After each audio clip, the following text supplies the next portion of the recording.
House Judiciary Committee Chairman Jim Jordan and House Ways and Means Committee Chairman Jason Smith sending subpoenas to 4 FBI and IRS officials involved with the Hunter Biden tax probe. The committees say the officials were either present or have direct knowledge of an October 2022 meeting in which Delaware U.S. Attorney David Weiss allegedly said he was prevented from bringing tax charges against Hunter Biden. So Jordan released a statement saying that Americans deserve to know the truth, especially now that Attorney General Merrick Garland has appointed Weiss as special counsel in the investigation. I want to bring in Virginia Congressman Ben Cline. He's a member of the House Judiciary, Appropriations and Budget Committees. Congressman, your response to these subpoenas, and it looks like more information is needed about this particular meeting. Well, the committees of jurisdiction, the Ways and Means Committee, the Judiciary Committee, the Oversight Committee are all taking aggressive action to get the facts, methodically working to get results for the American people. And the information, the truth is coming out about just how involved Merrick Garland's DOJ was in the preparation of this sweetheart deal for Hunter Biden. You know, it's interesting because the New York Post has an op-ed out this morning, and it says that the media hides it, but Biden's in big trouble because Americans are getting wind of the nothing burger, meaning that more and more Americans now are realizing that potentially President Biden, then Vice President Biden, was compromised and was aiding and his son in particular to get these sweetheart deals from Burisma and others.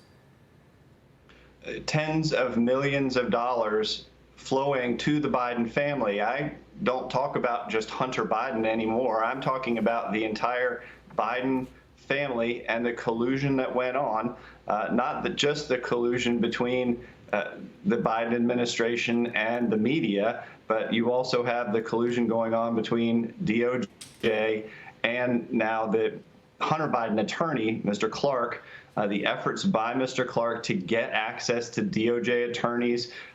You have Merrick Garland saying that Mr. Weiss was independent, but at the same time, they're granting these meetings only a week after these IRS whistleblowers come forward saying we don't have the ability to get access to these Hunter Biden files like we want to. So the Judiciary Committee, the Oversight Committee, the Ways and Means Committee are getting the facts for the American people, and we're going to follow the facts wherever they lead because the Judiciary Committee has that responsibility. Well, and to be clear, I mean, it is these whistleblowers that are now being credited with the fact that that plea deal, which was such a sweetheart deal for Hunter Biden, really blew up in front of the judge. Back to the drawing board, if you will. We'll see what David Weiss does. I want to bring up this with you. Data from the Household Pulse surveys finds nearly 87 million Americans say it is somewhat or very difficult to pay for household expenses.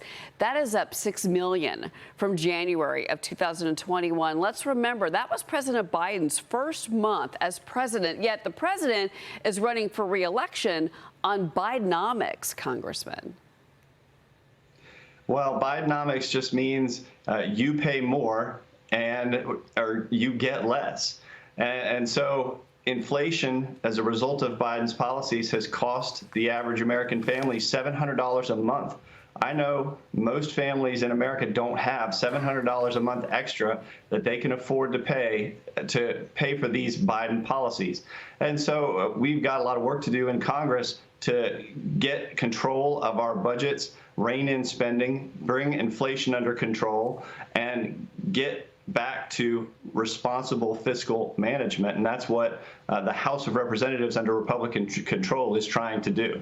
You also have a budget fight. Looks like it's going to be here again before you know it. The House Freedom Caucus has released their demands for any future government funding bills. Here's the statement. We refuse to support any measure that continues Democrats' bloated COVID-era spending and fails to force the Biden administration to follow the law. Congressman, here is what they're asking for. They will oppose any bill that does not include the Secure the Border Act of 2023. They say they have to address the weaponization of the DOJ and FBI. They want to end woke policies in the Pentagon, and they're definitely questioning the $24 billion that President Biden is asking for Ukraine. Basically, this blank check, if you will. Your reaction to their demands? I think all of those demands are popular with the American people. These are the things that American people are asking for when they put Republicans in charge. We're just using the power of the purse to make sure that we deliver on our priorities when it comes to these policies. We don't want a continuing resolution that just simply continues Nancy Pelosi's spending policies. That's not what the American people wanted in November, and that's what we need to get to. But look, Kevin McCarthy already last week, is already talking about he wants to get the CR through earlier. Look, it doesn't seem like there's a lot of excitement about another big budget fight on Capitol Hill that goes to the end. And remember, that is why the credit rating of this country was downgraded. The rating agencies are saying that the budget fights are hurting the economic state of the federal government.